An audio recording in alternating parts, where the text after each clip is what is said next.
അർഹതയുണ്ടായിട്ടും സർക്കാർ സഹായങ്ങൾ മറ്റുള്ളവർ വാങ്ങുന്നത് നോക്കി നിൽക്കാനേ ഈ നിർധന കുടുംബത്തിന് കഴിയൂ.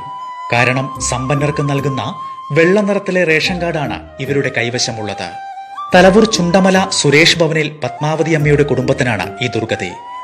അപേക്ഷകൾ നിരവധി നൽകിയിട്ടും ഇതുവരെയും മാറ്റിക്കിട്ടിയില്ല. ഏതു നിമിഷവും നിലംപൊത്താറായ കൂരക്കുള്ളിലാണ് താമസം. ജോലിയില്ലാത്തതിനാൽ മുഴുപട്ടിണിയിലാണ് കുടുംബം.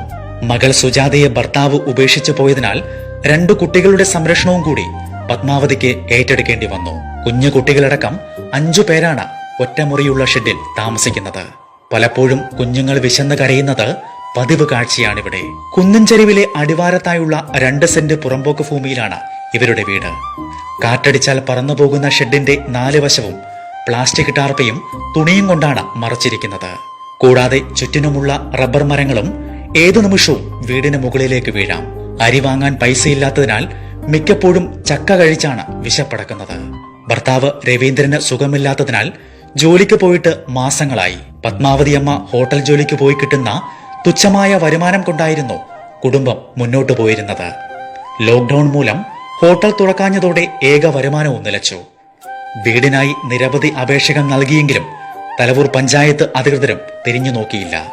പട്ടിണിയില്ലാത്ത ദിവസങ്ങളും അടച്ചുറപ്പുള്ള ഒരു വീടും സ്വപ്നം കണ്ട് കഴിയുകയാണ് ഈ നിർധന കുടുംബം. ഞങ്ങൾ ഈ കുഞ്ഞുങ്ങൾക്ക് ഇപ്പൊ 2 പിഞ്ചു കുഞ്ഞുങ്ങളാണ്.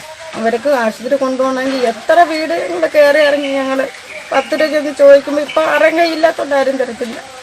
അങ്ങനെ ഞങ്ങൾ ജീവിച്ചു. ആരെങ്കിലും സഹായിച്ച് ഞങ്ങൾക്ക് അത്ര ഇല്ല. ഞങ്ങൾക്ക് കിടക്കാടെ എങ്ങനെയെങ്കിലും ഒന്നും ഉണ്ടാക്കി തന്നാൽ മതി ആരെങ്കിലും. സുമനസ്സുകൾ സഹായിക്കുമെന്ന പ്രതീക്ഷയിൽ. Ananthu Thalavoor, news bureau, Pathanapuram.